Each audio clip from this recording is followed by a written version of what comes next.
Assalamualaikum warahmatullahi wabarakatuh.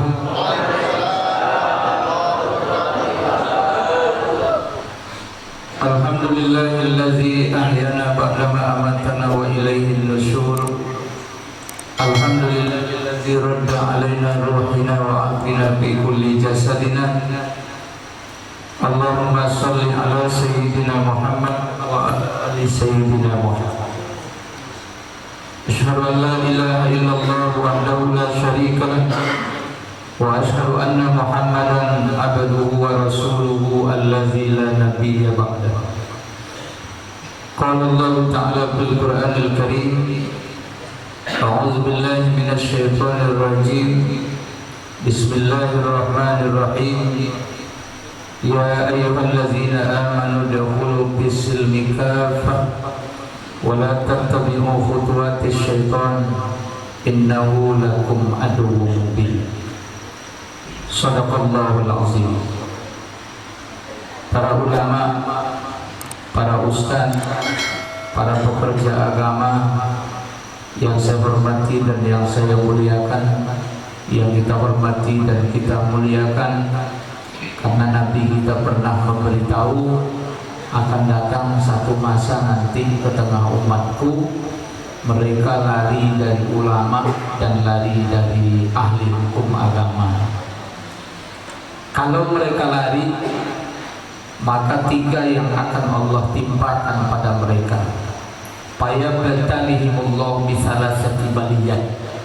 Allah akan beri bala, tiga bala, tiga hukuman, tiga ancaman, tiga cobaan. Yang pertama, Allah Ta'ala akan angkat berkah rezeki mereka. Memang rezekinya tidak berkurang, rezekinya tidak berkurang, tapi berkahnya diangkat oleh Allah, sehingga hari demi hari badan makin sehat, rezeki makin banyak, tapi nilainya di sisi Allah tidak ada, karena keberkahan tak ada. Gara-gara apa? Tidak ada petunjuk nasihat ulama yang diamalkan, karena dia lari dari ulama, lari daripada ahli agama. Oleh sebab itu, Islam sangat-sangat menghormati para ulama. Islam sangat menganjurkan umatnya agar selalu duduk bersama dengan ulama. Bahkan sampai-sampai kalau kita buka di kitab Lubabul Hadis, di bab pertama fi fadilatul ilmi wal ulama, karangan al-alama al-imam Jalaluddin As-Suyuti, sampai-sampai beliau menyampaikan hadis Rasul itu, qala Nabi sallallahu alaihi wasallam, bersabda Nabi sallallahu alaihi wasallam, dulu suka ya Ibnu Mas'ud, wahai Ibnu Mas'ud, dulu suka sa'ah, dudukmu sesaat di majlisil ilmi, di majlis ilmu, la taktuba harfan wala qalaman wala taktuba harfan. Kamu tak bawa pena, kamu tidak bawa buku untuk menulis, tapi duduk saja di majlis ilmu. Khairul laka min itki alfi raqabah. Itu lebih baik bagimu daripada memerdekakan 1000 budak. Satu budak saja sudah bisa menjadi jalan untuk menggapai surga Allah. Ini 1000 budak. Contohnya Abu Bakar As-Siddiq membebaskan Bilal bin Rabah. Satu Bilal, surga balasan.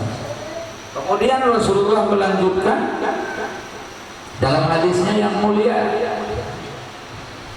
wa nazaruka ala wajhil alim, memandang kamu kepada wajah orang alim itu lebih baik bagimu daripada mensedekahkan 1000 kuda perang di jalan Allah.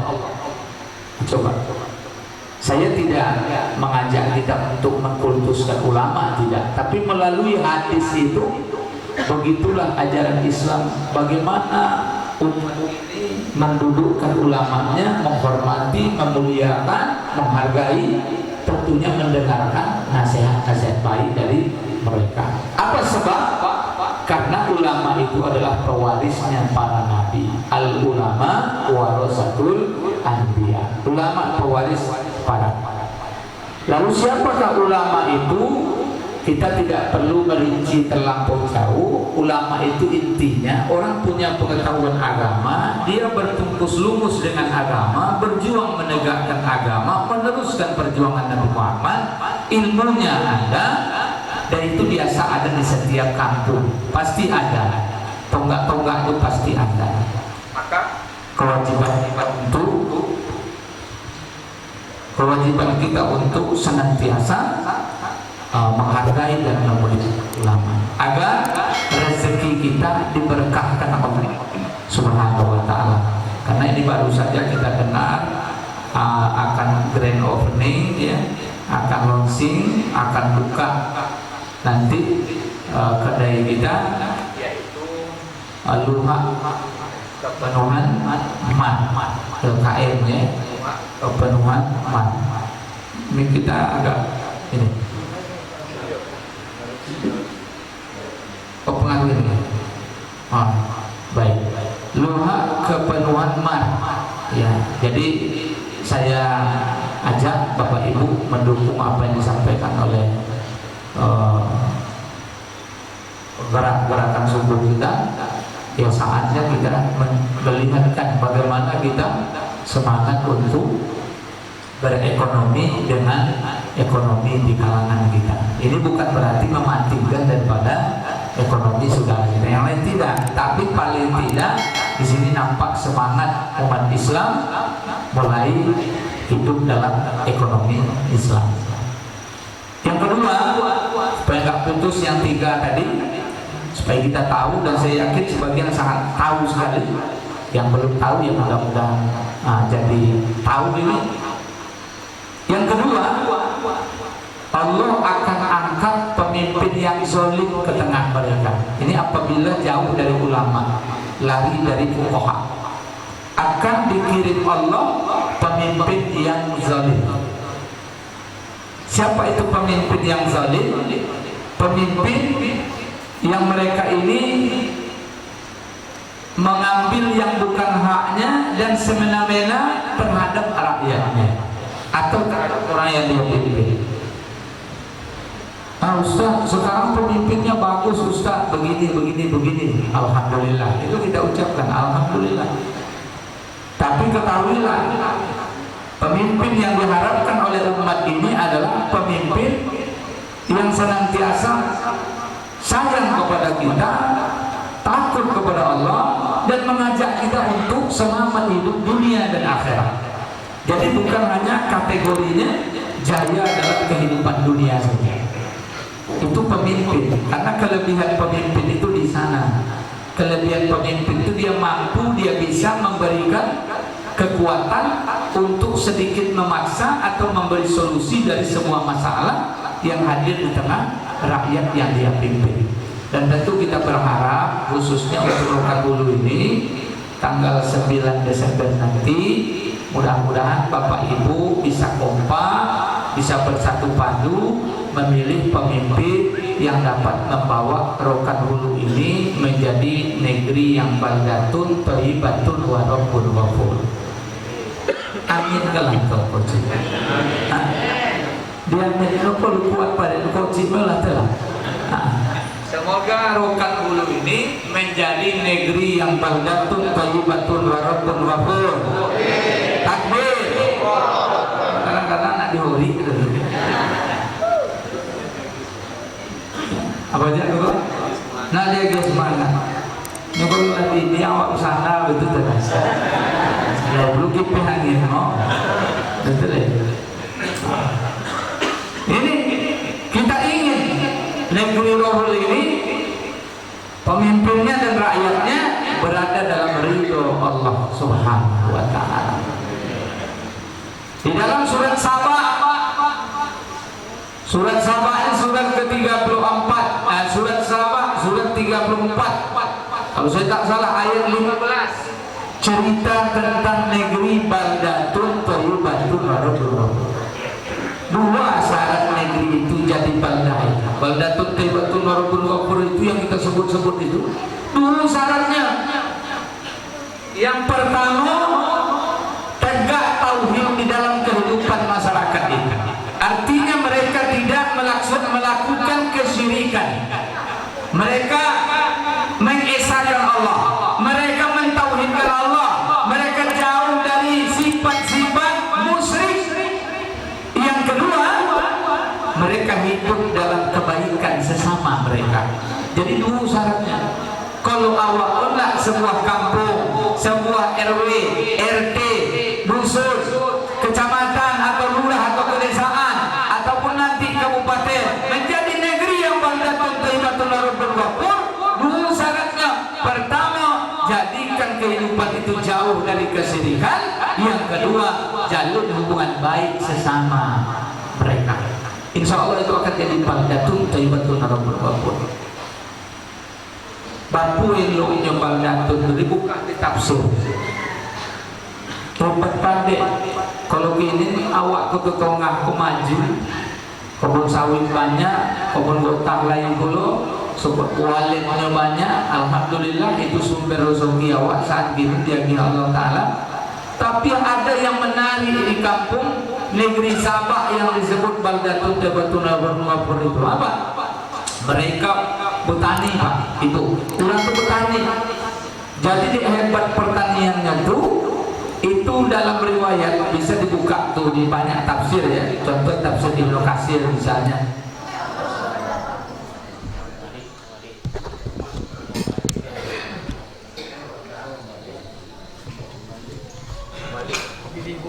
Agak aku dek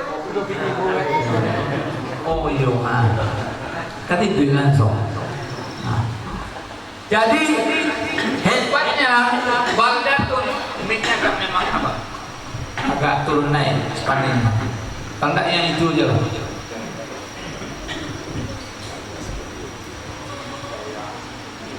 Bapak Ibu keluargaku yang dirahmati Allah Subhanahu wa taala. Hebatnya itu diletakkan keranjang di atas kepala. Berjalan awak di bawahnya jatuh buah tu. Bekunung jauh jaraknya tu, penuh beranjak. Itu hebatnya. Kalau awak kini, kalau nak sawit, dah selalu. Nak kau kota, dia pun dulu bawa pisau baik tu. Kalau itu letaknya keranjang, berjalan di bawah jatuh. Kalau lah hebatlah kampung Bulu Tengah lah khususnya. Dah dapat baldatun thayyibatun itu tipu. Elok sampai di dodos jatuh tandan apa tu? Sawit tu. Ayo kota turunnya itu. Subhanallah. Itu ungkapan seperti itu aku begitu dahsyatnya kalau keberkahan dari Allah itu datang. Yang sekocing bisa menjadi cukui bahkan roti.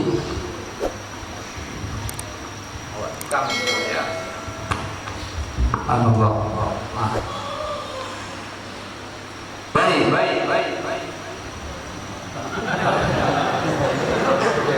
Itu cek sorry. Yang ketiga, nyaman boleh pakai nyaman ya, anggaplah keyboard. Yang ketiga Bapak Ibu keluarga yang dirahmati Allah, kalau kita jauh dari agama, jauh daripada ahli agama, yang ketiga adalah yukhraju minad dunya bi ghairi iman. Dikeluarkan ia dari dunia ini tanpa iman. Nauzubillahi min zalik. Mati tak bawa iman. Maka kalau kita dengar selebaran penjaga makam Rasulullah bermimpi, Syekh Ahmad bermimpi dari 1000 orang yang mati hanya satu yang matinya beriman, atau ada ungkapan tak satu pun yang mati beriman. Bagi kita kalau ada berita-berita semacam itu menjadi cambuk bagi diri kita, menjadi pemukul bagi keadaan kita. Jangan-jangan takut kita kalau mati nanti tidak bawa iman.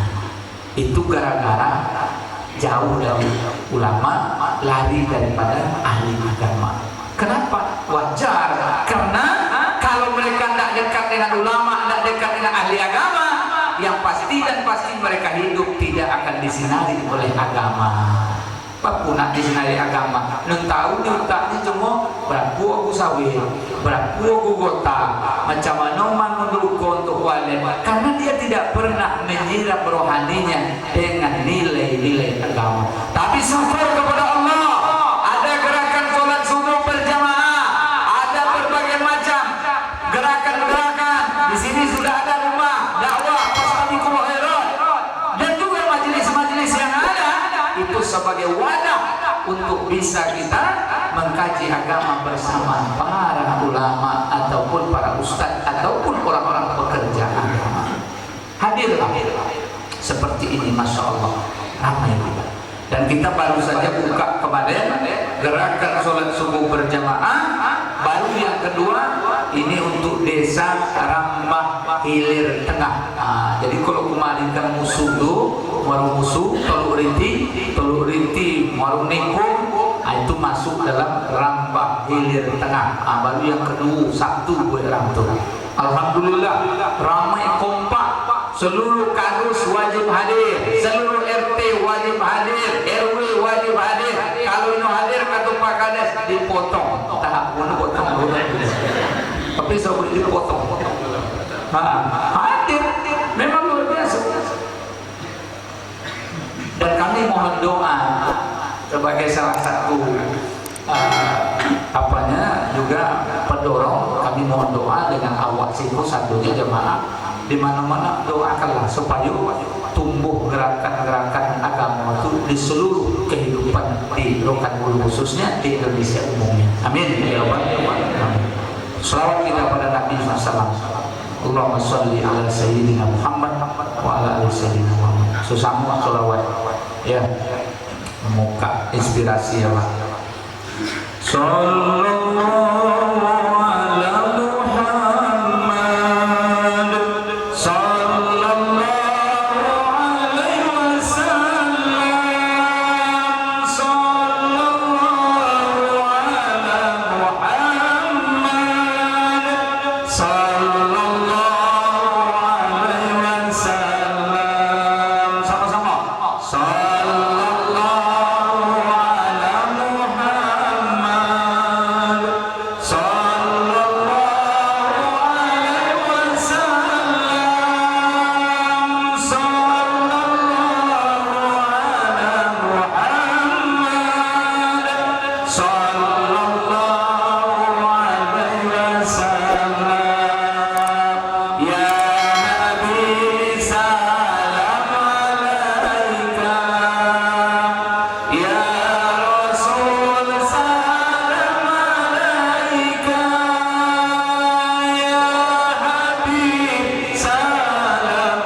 Muhammad sallallahu alaihi wasallam.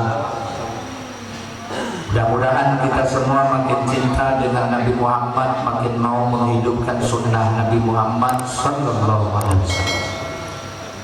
Karena kita sangat berharap betul melalui sholawat yang kita baca, agama dalam diri kita makin kuat, menjadi wasilah, jembatan. Kalau di dunia sholawat itu menjadi pembuka tabir dan hijab doa, maka setiap doa mesti ada sholawatnya. Mudah-mudahan di akhirat juga menjadi pembuka pintu pertolongan kepada kita. Apa sebabnya? Saya ingin cerita, dan ini mungkin jarang dikaji. Ingat Bapak Ibu sekalian, ketika terjadi hari kiamat, maka ditiup oleh malaikat Israfil trompet sangkakala. Setelah hancur alam semesta ditiup lagi, maka bangkit seluruh makhluk dari kuburnya. Disebutlah hari itu dengan Yaumul Ba'si atau Yaumul Ba'ats, hari berbangkit. Mulai dari Nabi Adam alaihissalam sampai manusia terakhir hidup di muka bumi ini dibangkitkan dari kuburnya masing-masing. Dan mereka bangkit dari kuburnya dalam kondisi tidak berpakaian sehelai benang pun, tidak memakai terompah, sandal, selop, sepatu, tidak ada. Mereka saat itu bangkit bagaikan cendawan yang tumbuh di musim hujan. Lalu siapakah makhluk pertama yang bangkit? Nabi Muhammad sallallahu alaihi wasallam. Dan setelah beliau bangkit sambil menepuk-nepuk debu yang ada di kepala beliau, maka beliau sallallahu alaihi wasallam ucapan pertama bertanya tentang bagaimana umatku. Bagaimana umatku? Jibril, bagaimana umatku? Kemudian manusia digiring menuju kepada mahsyar semuanya. Ini tolong dibayangkan, karena ini akidah tauhid, termasuk ini akidatul awamnya dalam kitab Sayyid Ahmad Al-Marzuki. Untuk kalangan orang awam ini wajib mengetahui betul bahwa inilah rute perjalanan dia. Kalau jarang mengkaji rute perjalanan, kita hanya asik rute perjalanan ke kebun sawit, rute perjalanan ke kebun karet, rute perjalanan ke kantor, taunya hanya pasar dan rumah, taunya hanya pergi ke keliling ke sana ke sini, pesiar, wisata, tidak pernah mempelajari rute perjalanan yang akan dia tempuh. Ini akan menyebabkan nanti tidak imbang pemikiran dan tidak imbang perjuangannya di dunia ini, akan lebih berat kepada dunia. Setelah manusia bangkit dari kubur, kondisi dalam keadaan tak berpakaian sehelai benang pun, dan dalam keadaan tak pakai sandal, tak pakai terompah, tak pakai sepatu. Di saat itu ketika Rasul ceritakan masalah ini, ibunda kita Siti Aisyah radhiyallahu taala anha berkata sambil menutup wajahnya karena malu, "Ya Rasulullah, tidakkah malu kita pada saat itu karena sebagian orang bisa melihat aurat sebagian yang lain?" Maka Nabi kita mengatakan, "Wahai Aisyah, pada hari itu tidak ada orang sempat memikirkan, memperhatikan orang lain, karena mereka sibuk dengan keadaan mereka sendiri." Bagaimana supaya kita tahu dengan keadaan ini? Contohnya saja, ketika terjadi tsunami di Aceh dulu, orang berkeluaran tak kenal dengan dirinya, tak kenal dengan anaknya, tak pikir lagi dengan jiran tetangganya, yang penting salim, salim, salim. Maka ada doa dalam hadis, Allahumma Rabbi salim, salim, Allahumma Rabbi salim, salim, Allahumma salim, salim. Itu ada hadisnya, Allahumma salim, salim, Allahumma salim, salim, Allahumma salim, salim. Ya Allah selamatkan, ya Allah selamatkan, ya Allah selamatkan. Itu yang keluar dari bibir daripada manusia pada saat ini. Bapak dan Ibu keluargaku yang dirahmati Allah, kemudian apa yang terjadi? Masing-masing akan sibuk dengan urusannya. Inilah yang difirmankan Allah dalam surat Abasa yang selalu kita baca. Apa kata Allah? Faiza ja'atis sahah. Sahah, suara yang memekakkan telinga, tiupan trompetnya malaikat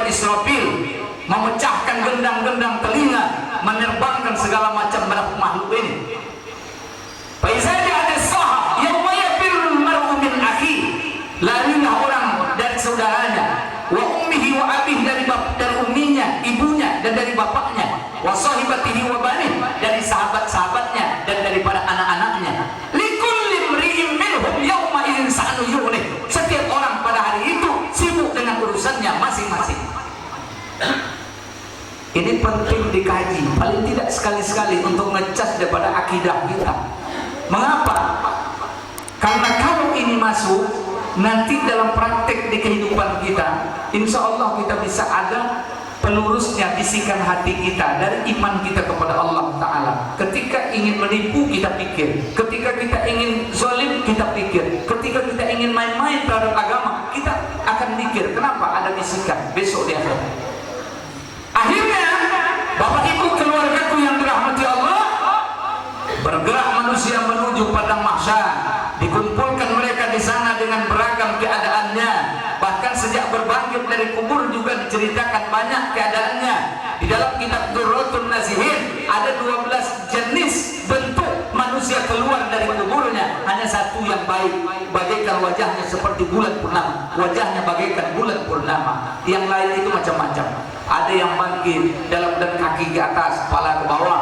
Ada yang kepalanya seperti kepala babi, ya. Ada yang perutnya sangat besar, dia terseok-seok, susah, bukan main, macam-macam. Ini kutipan dari kitab Durratun Nasihin, ya. Kemudian di padang mahsyar ini matahari didekatkan beberapa mil dekat kepalanya, sehingga bersimbah keringat, lautan air keringat membasahi tubuh manusia yang hadir saat itu. Dan itu pun tergantung amalnya. Maka disebutkan dalam hadis, ada yang bermandi keringat sampai mata kaki, ada yang sampai betisnya, ada yang sampai lututnya, ada yang sepinggang keringatnya, ada yang sampai pusarnya, bahkan ada yang hampir sampai menutupi hidungnya, tenggelam dalam lautan keringat yang sangat menyusahkan. Tergantung amalannya. Maka saat itu setiap orang hanya Rabbi salim salim, Allahumma salim salim, ya Allah selamatkan, ya Allah selamatkan. Maka larilah orang ini minta pertolongan. Kemana? Nabi Adam, Nabi Nuh, minta pertolongan Nabi Musa. Semua mengelak, semua nggak bisa menahan diri sambil berkata kami punya kesalahan dan kami malu, tidak bisa. Pergilah, terakhir mereka disuruh minta kepada Nabi kita Muhammad sallallahu alaihi wasallam, Habibullah, kekasih Allah subhanahu wa ta'ala. Maka itu sebabnya terhadap Nabi Muhammad ini kita mesti kuatkan terus untuk tali tahu hubungan melalui sholawat paling tidak, dan juga siap berjuang terus membela daripada agama dan syariat yang dibawa oleh Nabi kita ini, supaya besok kita tidak canggung. Karena ada satu kelompok nanti ketika mereka mendekat ke telaga haudnya Nabi, haud Nabi itu panjang sisinya sebulan perjalanan, panjang sisinya, dia mengalir dari mata air Al-Kausar. Al-Kausar ada di surga Allah. Mata air itu mengalir dalam bentuk dua pancuran. Dua pancuran ini, ya, air ini, inilah miliknya Nabi SAW yang disebut dengan haudnya Nabi SAW. Apabila mereka diberi minum dari haud Nabi ini, dari tangan beliau yang mulia, maka tidak akan haus selama-lamanya. Bagaimana keadaan haud itu? Haud telaga, bagaimana keadaan telaga Nabi itu? Lebih putih daripada susu, lebih manis daripada madu, lebih sejuk daripada salju, dan cangkir-cangkir yang lebih harum dari minyak kasturi bisik. Itu disebutkan dalam hadis Nabi. Nabi punya haud, punya telaga. Di sini ada dua kelompok. Ada yang disautkan Nabi langsung, diambilkan oleh tangan Nabi yang mulia, disuguhkan kepada umatnya. Tapi ada yang dilarang untuk meminumnya. Datanglah mereka ingin meminum, diusir oleh malaikat. Lalu Nabi mengatakan, itu umatku wahai malaikat. Bukan, kata malaikat, itu bukan umatmu. Kenapa? Itu bukan umatku. Dia tidak mengikuti kamu. Maka itu sebabnya mungkin ada yang diupload di video masalah pemimpin zalim, ya, masalah pemimpin zalim ada diupload. Ada 3 yang Nabi sendiri tidak mengakuinya. Laisa minni, ya, dia bukan dari kelompok aku. Kemudian aku pun bukan dari kelompok mereka, kata Nabi SAW, dan aku berlepas diri dari mereka. Siapa itu? Orang yang mengangkat pemimpin yang zalim, yang nyata-nyata kehidupan mereka memusuhi daripada sunnah dan agamanya Allah Subhanahu wa Ta'ala. Jadi kalau ada yang mengatakan memilih pemimpin dalam artian politik itu tidak ada aturannya dalam Islam, itu keliru besar itu. Kalau ada yang menganggap politik itu cuma mainan dunia saja, itu keliru besar. Ya, masih ingat kita kan bagaimana proposal yang diajukan oleh Snowfokronye ya, atau seorang orientalis barat yang menjajah Indonesia, namanya Aceh, tidak pakai tembus-tembus, akhirnya dibuat satu model cara, yaitu masuk ke dalam umat Islam tanpa sadar bahwa sesungguhnya dia sedang merusak dari dalam umat Islam itu. Kan ada 3 itu bunyi dari proposalnya. Ini disampaikan oleh Muhammad Nasir, ya, ini pendiri dari Partai Masumi dulu. Beliau menyampaikan dalam khutbah hari rayanya, saya punya bukunya.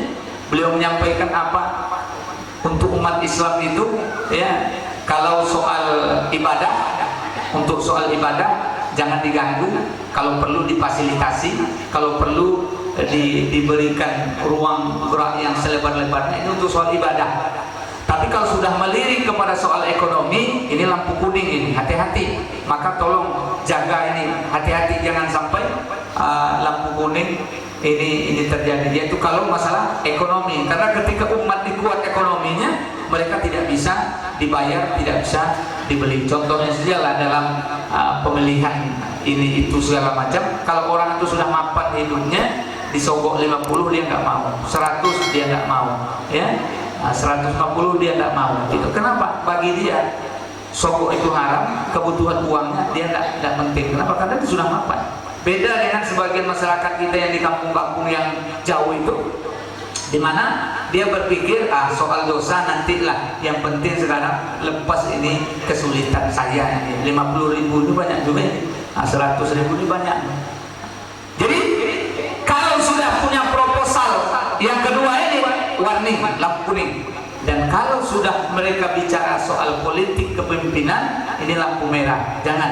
Jangan biarkan. Nah, ini kira-kira 3 daripada proposal yang diajukan oleh Abdul Ghaffar ataupun Snowfokronye untuk masyarakat, untuk Belanda dalam rangka menaklukkan daripada orang Aceh dalam pertempuran tersebut. Intinya apa? Kita semua mesti hati-hati. Kembali ke kisah tadi, apa yang terjadi Bapak Ibu sekalian? Rasulullah SAW memberi minum dengan tangannya dan memintakan syafaat kepada Allah untuk mereka, umatnya yang selalu berjuang bersama. Allah, dan mudah-mudahan kita adalah termasuk di dalamnya. Amin ya robbal alamin. Yakni orang-orang yang mencintai Nabi Muhammad, senang dengan Nabi Muhammad, suka dengan Nabi Muhammad, dan senang juga memperjuangkan sunnah-sunnah Nabi kita Muhammad Sallallahu Alaihi Wasallam. Dari ayat pertama saya tadi baca di muqaddimah, ya ayyuhallazina amanu dukhulu fis-silmi kafah. Wahai orang-orang yang beriman, masuklah kamu ke dalam Islam secara kafah, secara keseluruhan. Wala tattabi'u khutuwatis syaitan. Jangan kamu ikuti langkah-langkah syaitan. Sesungguhnya syaitan itu adalah musuh yang nyata bagi kalian. Ayat ini sebagai penguat dari apa yang saya sampaikan di awal tadi, bahwa kita mesti menjadi muslim yang keseluruhannya. Jadi bukan hanya pada tataran ibadah mahdoh saja.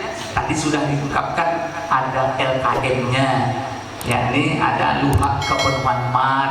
Itu di situ dijalankan nanti sistemnya, sistem dari kita untuk kita, dari umat untuk umat. Kemudian kalau ada labanya, ada untungnya, yang menikmati juga akan tersalur kepada kaum duafa, kepada fakir miskin. Sudah ada pula sumbangsih kita di situ. Maka saya mengajak kepada kita semua, dukung betul apa yang disampaikan oleh luhak kepenuhan mat tadi, yakni untuk kita semangat, ya, semangat berbelanja di sana, semangat mengisinya, tanpa juga membuat perpecahan di tengah saudara-saudara kita yang lain yang juga notabene-nya muslim dalam mengembangkan usahanya. Takbir, takbir, takbir.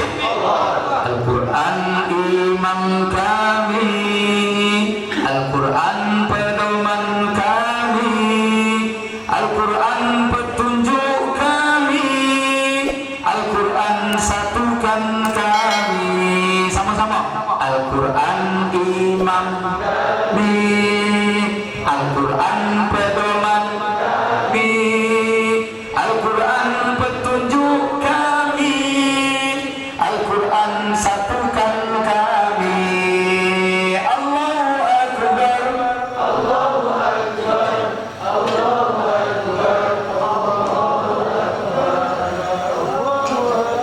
Allahu Akbar, Allahu Akbar, Allahu Akbar, Allahu Akbar. Al-Quran imam kami, Al-Quran pedoman kami, Al-Quran petunjuk kami, Al-Quran satukan kami, Al-Quran imam kami, Al-Quran pedoman kami, Al-Quran petunjuk kami, Al-Quran satukan kami.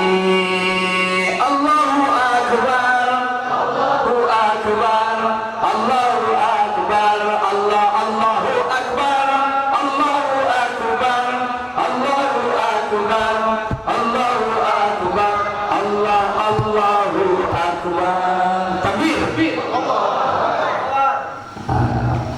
Lebih kurang 7 menit lagi kita Isra.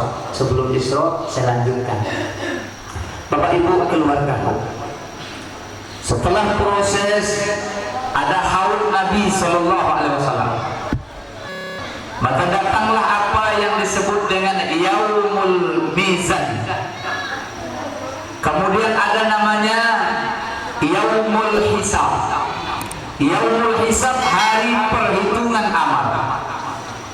Ya, Yaumul Mizan, hari pertimbangan amal. Di sini disampaikan selalu kita diingatkan dalam hidup ini, nanti akan ada satu hari, hei umat Islam, hei orang yang beriman, hei para manusia, bahwa sesungguhnya kamu akan ditimbang, amalmu akan ditimbang, perbuatanmu akan dihisab. Di saat itu bergetar seluruh makhluk, merasakan yang luar biasa. Di samping cuaca yang begitu sangat tidak mendukung, ditambah banyaknya manusia, belum lagi khawatir dengan perbuatan-perbuatan yang selama ini kita lakukan. Bukankah kita selalu diingatkan dengan ayat "Faman ya'mal mithqala dzarratin khairan yarah wa may ya'mal mithqala dzarratin syarran yarah." Siapa yang buat amal baik walau sebesar biji zarah, dia akan melihat amal itu. Siapa buat amal buruk walau sebesar biji zarah, dia juga akan melihat amal itu. Terjadilah yaumul hisab, yaumul mizan. Maka selalu dinasihatkan pada kita, hasibu qabla an tuhasabu. Hitunglah dirimu sebelum kamu dihitung. Wazinu qabla an tuwazanu. Timbanglah sebelum kamu ditimbang. Itu ada. Itu tentang muhasabah. Kiru-kiru istilahnya. Itu bayang jawabkan.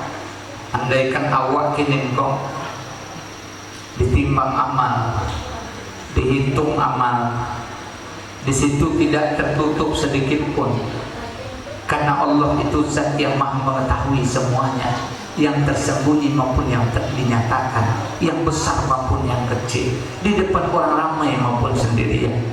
Di saat itulah kita berpikir bahwa sesungguhnya kalau bukan dengan rahmat Allah, kita tidak akan memperoleh apa yang disebut dengan surga Allah Subhanahu wa ta'ala. Di situ juga tauhid kita berbicara, aku masuk surga bukan karena amalku, tapi aku masuk surga karena rahmat Tuhanku. Maka kita selalu bersyukur pada Allah untuk senantiasa meningkatkan amal-amal kita dan mengurangi kalau bisa menghentikan keburukan. Ada yang paling mengerikan lagi, hisab oke, jalan, kemudian mizan jalan, itu semua dilewati oleh makhluk yang namanya manusia semuanya tanpa kecuali. Kemudian yang paling hebat lagi apa? Ada namanya kisos akhirat namanya. Kalau di dunia ini kita punya namanya kisos. Kisos itu hukum setimpal, hukum yang sama, hukum setimpal itu kisos. Kalau disokoi orang kisos itu bayang dewa orang yang disemoli, mengaku membunuh dibunuh, begitu yang terbayang.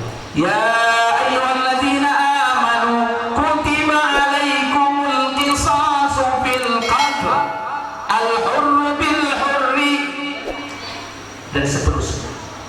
Hei orang yang beriman, diwajibkan atas kamu kisos. Itu kisos dunia, kita belum lakukan karena kita bukan negara Islam. Kalau negara Islam, salah satu daripada bentuk hukumnya ada namanya kisos. Kalau kita biasalah diganti dengan yang lain. Di akhirat ada namanya kisos akhirat. Seperti apa kisos akhirat itu? Di dalam satu kitab dijelaskan kisos akhirat itu bahwa ini kita ini sudah bagus nih semua, sudah lewat lah, HP-nya sudah lewat, sudah gambarannya sudah akan masuk surga ini. Tiba-tiba datanglah, karena amal kita udah banyak nih, amal yang baik, amal baik banyak, pokoknya full amal. Datanglah si fulan, datang nuntut sama Allah, ya Allah dulu aku dibuatnya begini. Datang si B begitu, si C begitu, hingga akhirnya mereka mengerubuni orang yang sudah merasa dirinya akan masuk surga ini. Maka dengan keadilannya Allah menyebutkan, ambillah pahala dia sebagai ganti daripada kezaliman dia untuk kamu. Maka masing-masing mengambil. Ini kisos akhirat, diambil semua. Ternyata masih banyak yang datang, sementara pahala dia untuk penebusnya tidak ada. Maka datang lagi firman Allah, ambil dosamu, titipkan sama dia. Itu yang diganti dosa. Maka akhirnya yang tadi penuh dengan pahala, penuh dengan berbagai macam amal baik, ternyata habis semuanya gara-gara kezaliman semasa mereka hidup di dunia ini. Maka oleh sebab itu, hebat pun kita dalam kepada Allah, kita imbangi juga kehebatan itu dengan sesama kita manusia. Apa pesannya di balik peristiwa ini? Hendaklah kita jaga hubungan baik sesama kita, jaga hubungan baik sesama kita. Daripada kita mencela orang, biarlah orang mencela kita. Kesabaran kita justru membuahkan pahala. Daripada kita nanti menggibah orang, biarlah orang menggibah kita, nggak masalah. Orang fitnah kita nggak masalah. Justru kadang-kadang kalau orang sudah levelnya lah tinggi, mokom tauhidnya, ya, lah level imannya tinggi, dicaci, dimaki, macam-macam oleh orang, ini justru senyum menghadapinya, karena dia tahu di balik semua itu ada pahala yang mengalir untuk dia. Jadi sebagai kesimpulan dari kajian subuh kita ini, jangan jauhi ulama, selalu bersama dengan ulama, semangat menghadiri gerakan-gerakan yang menuju kepada tabungan amal baik dunia dan akhirat kita di mana saja, kapan saja. Kemudian jangan lupa jaga hubungan baik dengan Allah Subhanahu wa taala dengan tauhidnya, dan jaga hubungan baik sesama manusia. Mudah-mudahan kampung kita ini, negeri kita ini diberikan Allah taala menjadi negeri yang baldatun thayyibatun wa rabbun ghafur. Amin ya rabbal alamin. Untuk sementara kita istirahat dulu. Sudah. Ya, kita istirahat, sholat Isra. Assalamualaikum warahmatullahi wabarakatuh.